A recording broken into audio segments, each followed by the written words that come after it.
बिस्मिल्लाहिर्रहमानिर्रहीम। आज की इस वीडियो में हम देखेंगे कि यूनिवर्सिटी वेट्स कौन थे, उन्होंने ड्रामा को कैसे डेवलप किया और शेक्सपियर पर उनका कितना इन्फ्लुएंस था।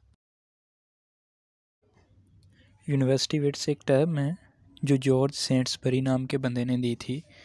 एक्चुअली ये एक क्रिटिक थे और हिस्टोरियन थे। इन्होंने जो एलिज़ाबेथन एज के 7 यूनिवर्सिटी से पढ़े हुए नौजवान थे, ये इनको एक टर्म दी थी university wits. Actually university wits educated बंदे हैं ऑक्सफोर्ड और कैम्ब्रिज से, जिन्होंने ये ड्रामा को डेवलप किया एलिज़ाबेथन एज में और ब्लैंक वर्स को इंट्रोड्यूस कराया, उसमें फ्लेक्सिबिलिटीज़ पैदा की, ड्रामा को इंट्रोड्यूस किया। उसके अलावा पैम्फलेट्स डिफरेंट किस्म के शाया किए। तो एक ग्रुप था इनका, इनको यूनिवर्सिटी वेट्स का नाम दिया गया था। एक्चुअली ये 7 जने थे यूनिवर्सिटी वेट्स में।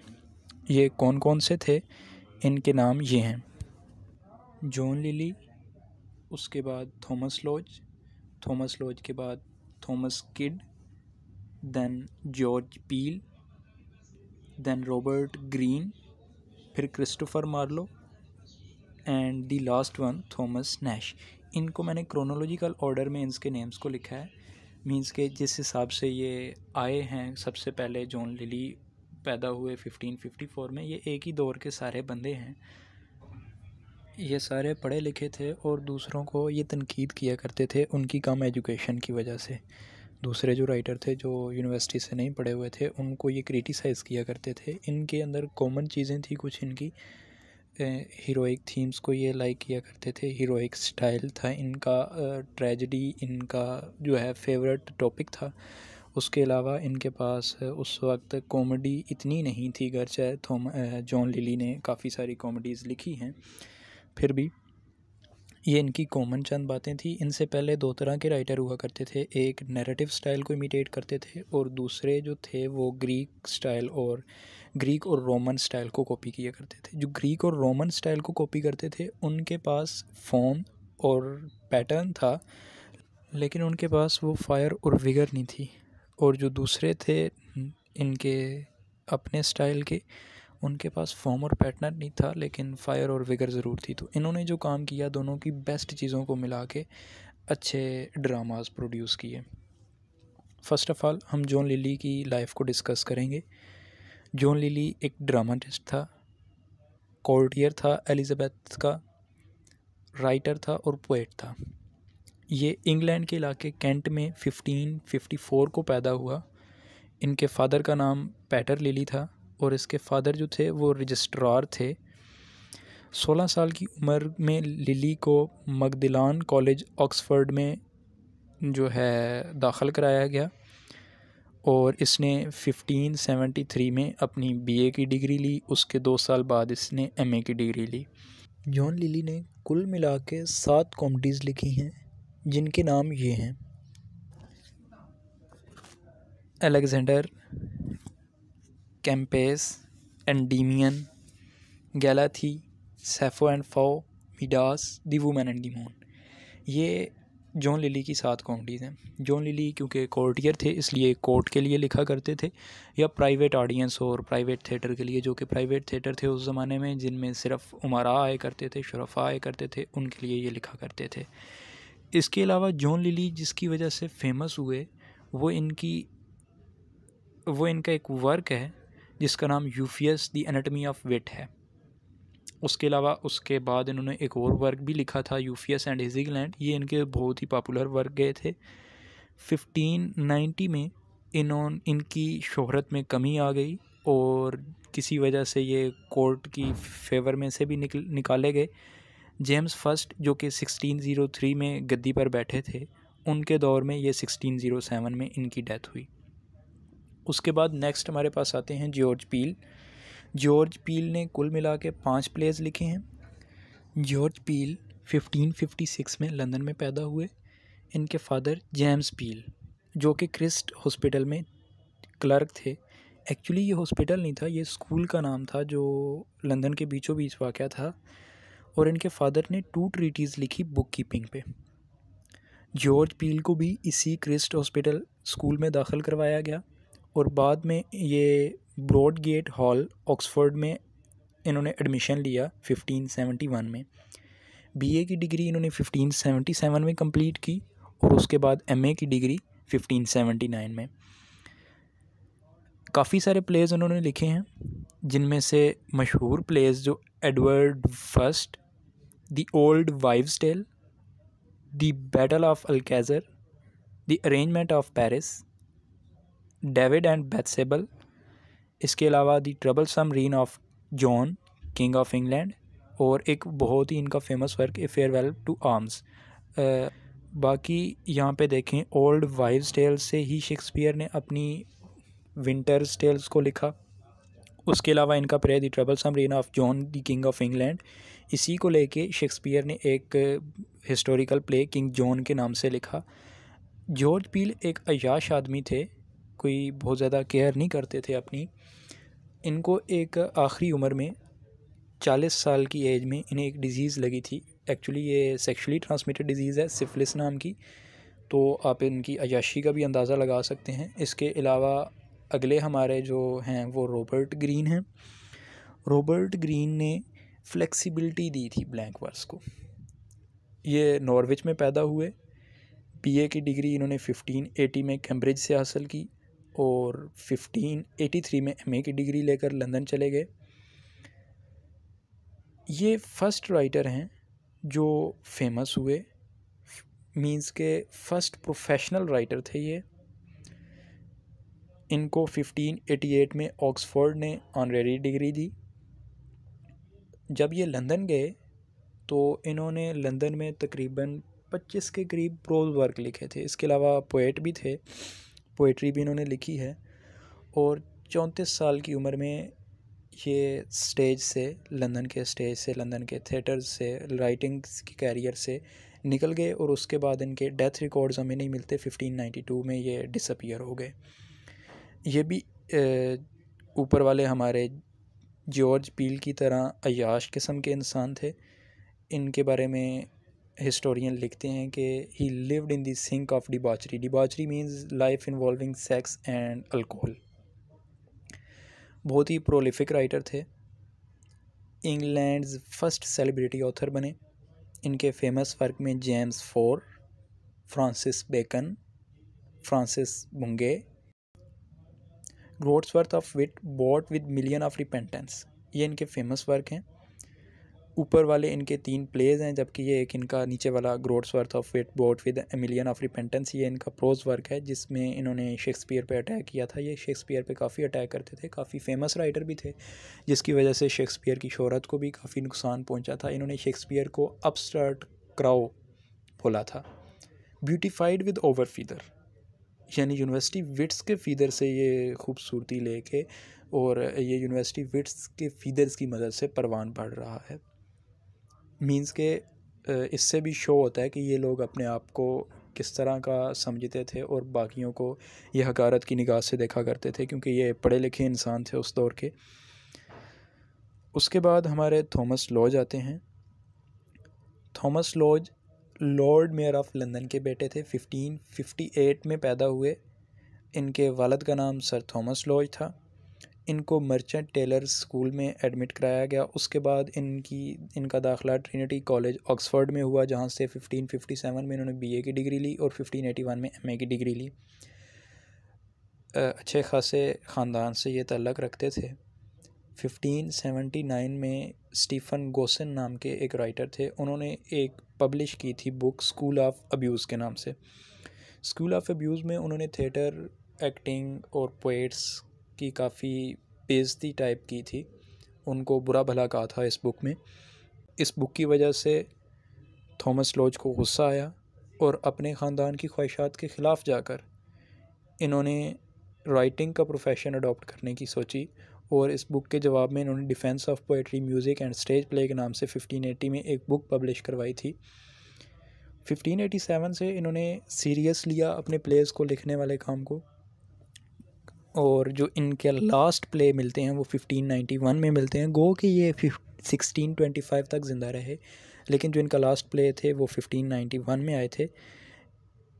इन्होंने कैप्टन क्लेयर के साथ 2 मुहिम में हिस्सा लिया,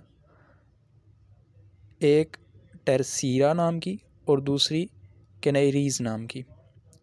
इन सफ़रों पर ये गए थे और जो पहली मुहिम थी उसके दौरान सफ़र की थकावट दूर करने के लिए इन्होंने एक कहानी लिखी थी, रोजलिंड यूफियस गोल्डन लीगेसी के नाम से। ये कहानी भी शेक्सपियर के लिए काफ़ी फ़ायदेमंद रही थी।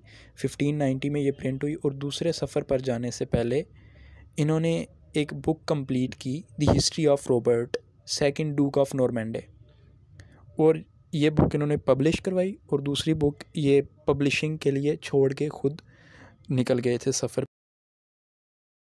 दूसरी बुक का नाम था Katharos Diogenes in his singularity. Actually ये बुक एथेंस की मोरालिटी पे बहस करती थी। इसके अलावा इनका famous work the wounds of civil war है,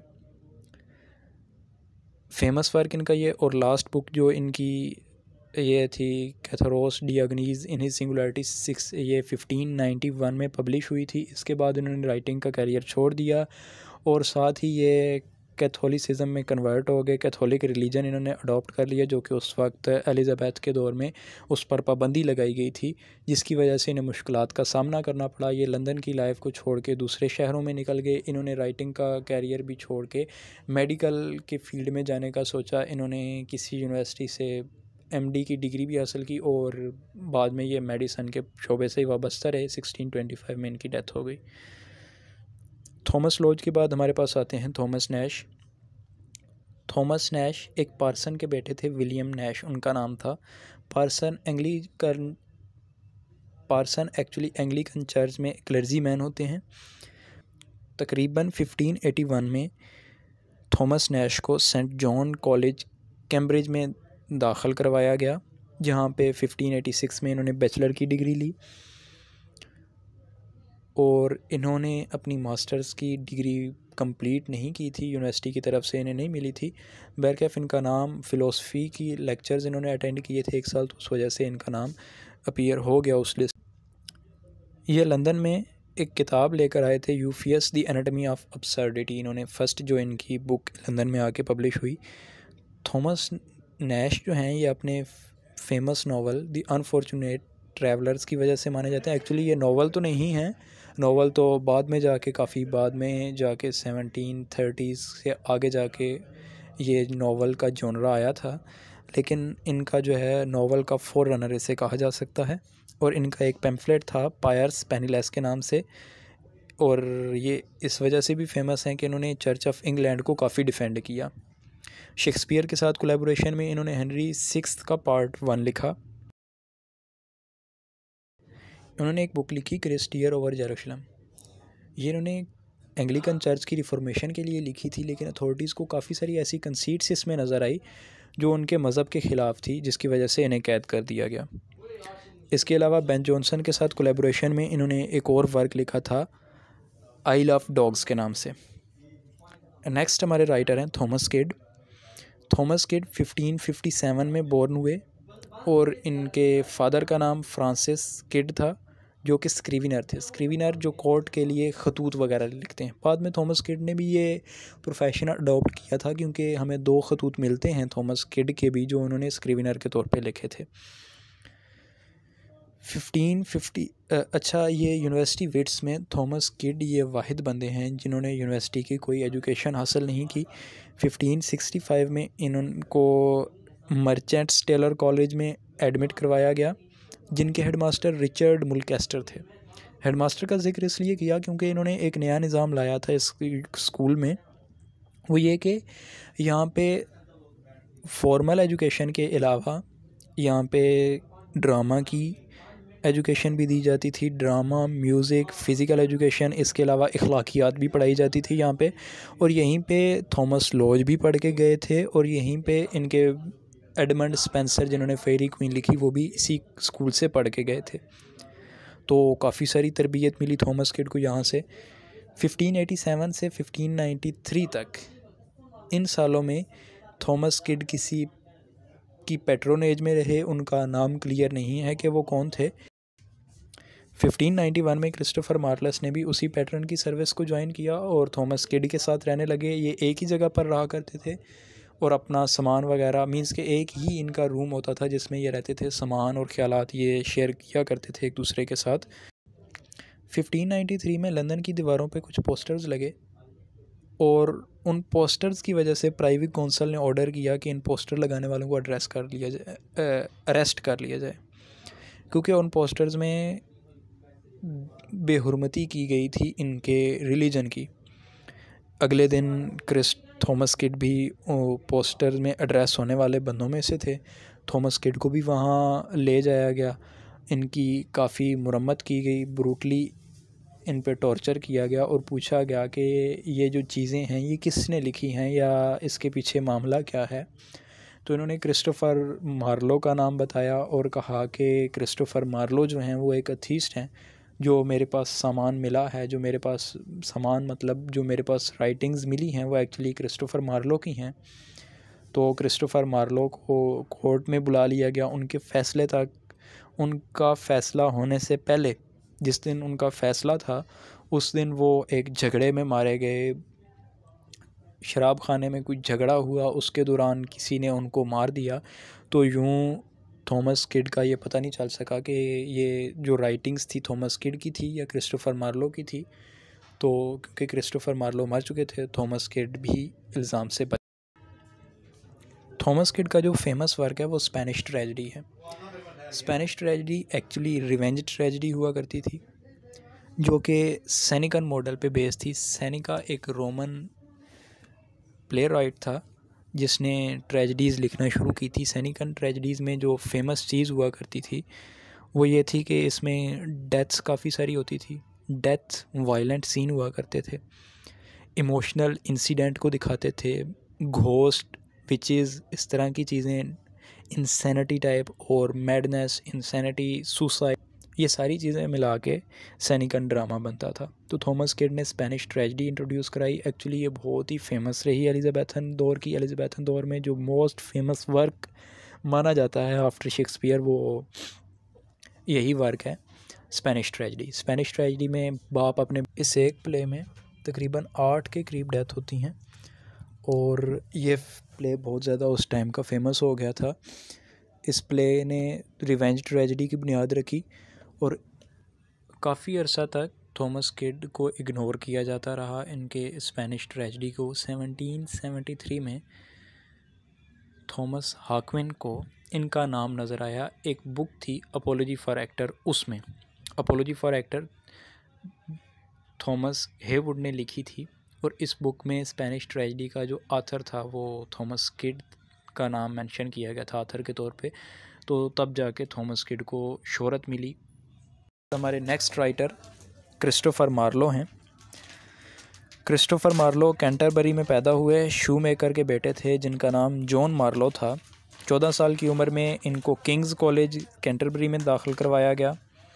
बाद में 2 साल बाद कॉर्पस क्रिस्टी कॉलेज कैम्ब्रिज में इनका एडमिशन हुआ, जहाँ पे 1584 में इन्होंने बीए की डिग्री ली। 2 साल बाद इनको कॉर्पस क्रिस्टी कॉलेज कैम्ब्रिज में दाखिल करवाया गया, जहाँ से 1584 में इन्होंने बीए की डिग्री ली और 1587 में इन्होंने एमए की डिग्री ली।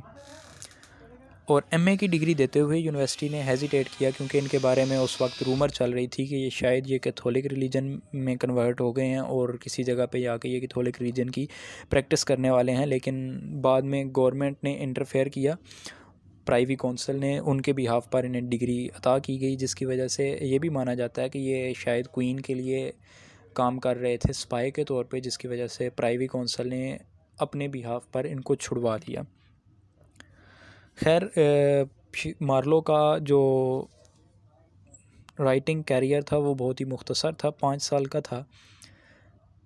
29 साल की उम्र में ये मारे गए 1593 में और इन पर एथीज़म के चार्ज भी थे, इमोरलिटी और होमोसेक्सुअल भी इन्हें कहा जाता है। जैसे कि ये फर्स्ट राइटर थे जिन्होंने होमोसेक्सुअलिटी के साथ डील किया एडवर्ड सेकंड प्ले में। इनका एक प्ले था एडवर्ड दी सेकंड, उसमें इन्होंने ये चीज़ इस हसास मामले के साथ भी डील किया। इन्होंने अपनी लाइफ में टोटल 6 प्लेज लिखे हैं जिनके नाम ये हैं: Dido queen of Carthage, Tamburlaine, the Jew of Malta, doctor Faustus, Edward the second, the massacre at Paris. ये इनके 6 के 6 प्ले बहुत ही हिट गए। इसके बाद हम मुख्तसरन ये देख लेंगे कि शेक्सपियर ने यूनिवर्सिटी विट्स से क्या क्या कुछ सीखा। शेक्सपियर ने एक्चुअली यूनिवर्सिटी विट्स से बहुत कुछ सीखा। हडसन ने जॉन लिली को शेक्सपियर का अनडिनाएबली फर्स्ट मास्टर करार दे दिया है। जॉन लिली से यूफिमिज्म सीखा शेक्सपियर ने। यूफिमिज्म एक्चुअली कोर्टली स्टाइल्स को कहते हैं, मींस के किसी बुरी चीज़ को इस तरह से रिप्रेजेंट करना कि वो बुरी ना लगे, यानी नामुनासिब बात को मुनासिब अल्फाज में कहना। जैसे कि किसी की तबीयत ख़राब हो तो हम कह देते हैं सुना है आपके दुश्मनों की तबीयत नासाज है, या कोई मर जाए तो हम मर की जगह अल्फाज इस्तेमाल करते हैं कि वो रहलत फरमा गए, खालक हकीकी से जा मिले, इस तरह के अल्फाज यूज़ करते हैं। तो इस तरह के अल्फाज को यूज़ करना यूफिमिज़म कहते हैं। शेक्सपियर ने इनसे यूफिमिज़म सीखा। इसके अलावा शेक्सपियर के जो अर्ली दौर के पहले दौर के वर्क्स हैं, जैसे कि मिडसमर नाइट्स ड्रीम और एज़ यू लाइक इट, ये वाले वर्क शेक्सपियर के इन वर्क्स में जॉन लिली का इन्फ्लुएंस नज़र आता है। उसके बाद जॉर्ज पील ने एक वर्क लिखा ओल्ड वाइव्स टेल। इसी वर्क को लेकर, इसी वर्क को मोल्ड करके शेक्सपियर ने द विंटर्स टेल के नाम से अपना प्ले लिखा। इसके अलावा एडवर्ड द फर्स्ट क्रॉनिकल था जॉर्ज पील का, जिसने शेक्सपियर के क्रॉनिकल्स के लिए एक मॉडल के तौर पे वर्क किया। उसके बाद रॉबर्ट ग्रीन शेक्सपियर के क्रिटिक थे। इन्होंने शेक्सपियर पर अटैक किया। इन्होंने शेक्सपियर को प्लॉट कंस्ट्रक्शंस के बारे में बताया। हम अब शेक्सपियर के वर्क्स में काफ़ी सारे प्लॉट्स और सब प्लॉट्स देखते हैं, तो रॉबर्ट ग्रीन ने इनको प्लॉट कंस्ट्रक्शन सिखाया। उसके अलावा स्ट्रॉन्ग फीमेल करैक्टर के बारे में स्ट्रॉन्ग फीमेल करैक्टर डेवलप किए, जिससे शेक्सपियर ने सीखा। थॉमस नैश ने शेक्सपियर के साथ कोलैबोरेट किया हेनरी 6 के पार्ट 1 में। इसके अलावा इन्होंने पिक्चरेस्क स्टाइल दिया शेक्सपियर को। थॉमस नैश का एक वर्क था क्राइस्ट ईयर ओवर जेरूशलम, जिसकी वजह से इन्हें कैद कर दिया। हम शेक्सपियर के वर्क में कोई भी सेंसिटिव चीज़ नहीं देखते जिससे कि वहाँ की आवाम या अथॉरिटीज़ भड़क सकती। मसलन कि कोई रिलीजन का मसला उन्होंने नहीं डाला प्लेस में, रिलीजन रिफॉर्मेशन या इस तरह की चीज़ें नहीं हैं, ना ही पॉलिटिकल चीज़ों पे लिखा। इवन कि शेक्सपियर के बाज़ प्लेस की तो सेटिंग भी इमेजिनरी जगहों पे मिलती है। तो ये चीज़ें अगर वो इस तरह की चीज़ें लिखते तो नैश की तरह उन्हें भी कैद में डाला जा सकता था। थॉमस लॉज से उन्होंने पॉलिटिकल थीम्स लिखे। थॉमस लॉज से उन्होंने पॉलिटिकल थीम्स सीखे। थॉमस लॉज का एक वर्क रोज़ालिंड, यूफियस गोल्डन लीगेसी, इस वर्क से शेक्सपियर ने अपना एक वर्क लिखा as you like it, means के इसी से अखज़ किया इसका थीम और इसी को मोल्ड करके अपना एक वर्क बनाया एज़ यू लाइक इट वाला। उसके अलावा हम देखते हैं थॉमस किड को। तो थॉमस किड ने रिवेंज ट्रेजेडी इंट्रोड्यूस कराई स्पेनिश ट्रेजेडी को लेकर। और शेक्सपियर के जो बेस्ट वर्क हैं 1600 के बाद के जो उनकी ट्रेजेडीज़ हैं, उन पे हम किड का इन्फ्लुएंस और मार्लो का बहुत ज़्यादा इन्फ्लुएंस देखते हैं। मार्लो ने शेक्सपियर को ब्लैंक वर्स को डेवलप करके दिया। मार्लो का जो प्ले था एडवर्ड द सेकंड, वो शेक्सपियर के वर्क के लिए एक मॉडल के तौर पे था, शेक्सपियर के क्रॉनिकल वर्क के लिए। उसके अलावा जो ट्रेजेडीज़ थी मार्लो की, वो शेक्सपियर की ट्रेजेडीज़ के लिए भी एक नमूना थी। उनसे शेक्सपियर ने सीखा और अपने वर्क्स लिखे।